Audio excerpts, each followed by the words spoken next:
I used to spend the night in hotel parking lots. What was I gonna do? I ain't had nowhere to stay, so I lived in the car.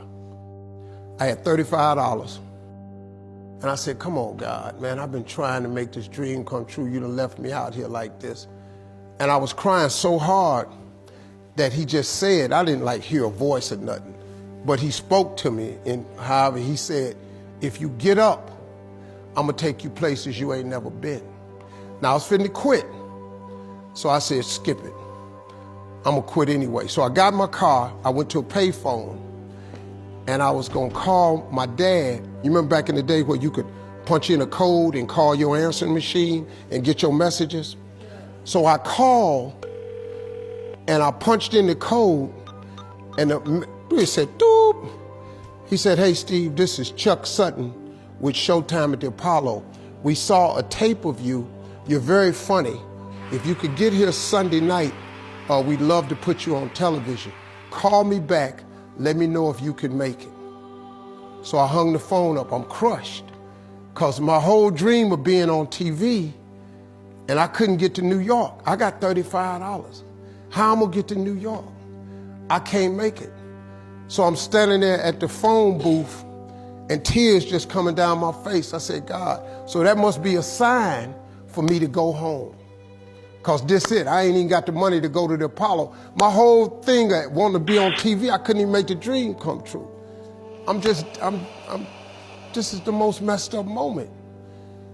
And so I said, man, let me call this dude back and see if he said this Sunday. Because maybe he said next Sunday, and I can hustle up a little bit of money or something. I don't know what I'm gonna do, but let me just call him back. So I called him back.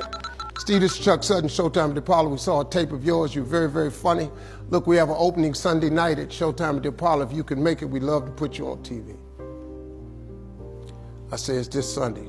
Before I hit the button, I heard, doop, you have another message. Now, it wasn't there before. So I punched my code in. I listened to the second message. It said, Steve Harvey, this is Tom Sobel from the Comedy Caravan. This was a Thursday. He said, I have a gig in Jacksonville, Florida on Friday night that pays $150. If you can get there Friday night, you'll make $150.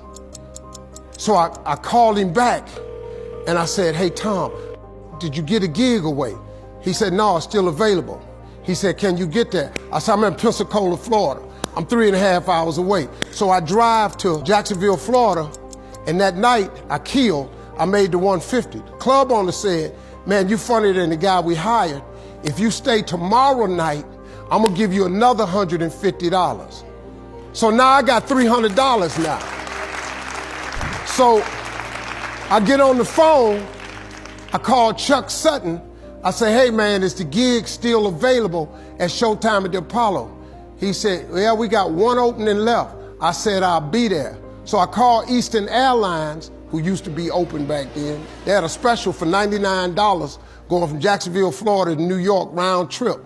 So I parked my car at the airport. I got it.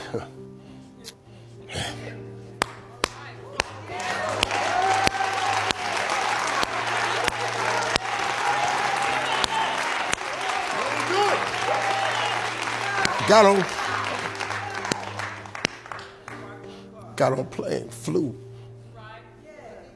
Everything I had was in 2 bags. Got to the Apollo. I said, hey man, I'm here. I got there at 11 o'clock in the morning. He said, you can't stay here because you don't come on to the late show tonight. I said, man, I ain't got nowhere to go. I said, if you just let me stay in this building, man, I ain't gonna move around nothing. I ain't got nowhere to go. I'm in Harlem. I can't go back out here. I got these 2 bags. I got victim wrote all over me, man. So he said, all right, if you go upstairs, don't come down. So he put me in the dressing room on the 6th floor. So that's where all the comedians was. So I stayed up there. I got hungry around 3 o'clock, man. I couldn't take it no more. So I went back downstairs, a dude named Alton Liston. I said, hey man, he said, man, I thought I told you, don't come down them damn steps. I said, hey man, I'm just hungry, man. I said, let me go to that KFC I saw on the corner. Just let me get some chicken. I'll come right back. He said, man, if you ain't back in 20 minutes, you ain't getting in this building. So I went, bought me some chicken, came back. So the comedians started coming in the building. They started coming up on the 6th floor. So I meet this guy named D.L. Hughley. I introduce myself. He introduced himself. I'm sitting there, another guy come in named Dwayne Johnson. Then this other dude walked in named Jamie Foxx. And I introduced myself. We don't know each other, ain't none of us famous. It's 1991, man. They gave everybody the lineup. I was on the last show of the night. I don't go on to 11 at night. I done had this 4 pieces of chicken. I'm starving, man. That chicken done wore off. I'm nervous, man. I'm about to throw up.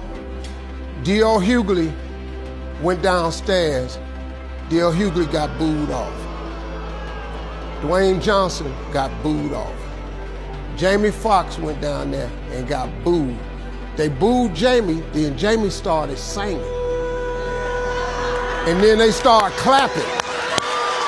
And Jamie had their ass, then he went back to them jokes, and they got his ass.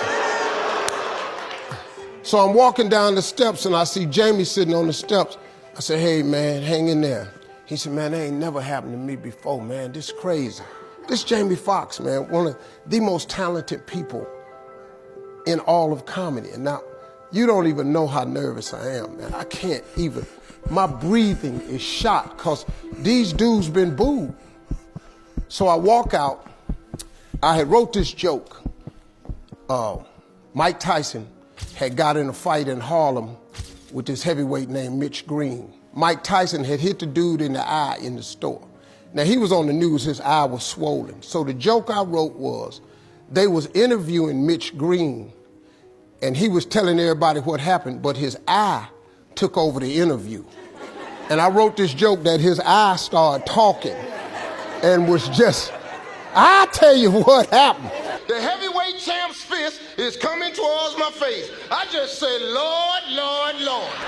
And I wrote this whole joke about this dude's eyeball talking. And when the punch came, and all this here, the Apollo, man, they went crazy. They lost their mind. I got a standing ovation, man. I walked off stage, man, just started crying. I couldn't believe it. They paid me. I made $750 for being on TV for one night. I'd never made $750 telling jokes in one night. And so that was my first television appearance. A couple weeks later, Sinbad was the host of the show. He got this job on Different World. And so he quit. And so Mark Curry became the host. And then Mark Curry got hanging with Mr. Cooper, and he quit. And they came to me and said, would you come back to New York and host Amateur Night for us to just try you out? Oh, ain't no problem. And so I went to New York, I hosted Amateur Night, and I was killing. But every time we went to commercial break, I was supposed to let the warm-up act take over like Ruben does. But I knew not to let the warm-up act do that because he would change the attitude of the crowd because the Apollo was a wild place. So I stayed out there. I did the warm-up and the hosting. And I created a bond with that audience. And that's how I got on TV. It was my very first TV show. I hosted Showtime at the Apollo. I ended up being the longest running host in the history of Showtime Apollo. I did that show for 8 years. Nobody ever did it for 8 years. And that was my turn back moment. See, in your life, everybody has a turn back moment. You have a moment where you could go forward or you can give up. But the thing you have to keep in mind before you give up is that if you give up, the guarantee is it will never happen. That's the guarantee of quitting, that it will never happen no way under the sun. The only way the possibility remains that it can happen is if you never give up no matter what. Because God is always coming. He's never too late. At your worst moment, look, man, when they told me I had to be in New York, I saw no way I could get there. But that God, though, he make the phone ring. I end up in Florida, I make $300. Then I go to New York, I make $750. Almost got $1,000. out of nowhere. That's what happened to me. That was my moment of never giving up. That's when I first learned that faith was everything, that you have to remain faithful.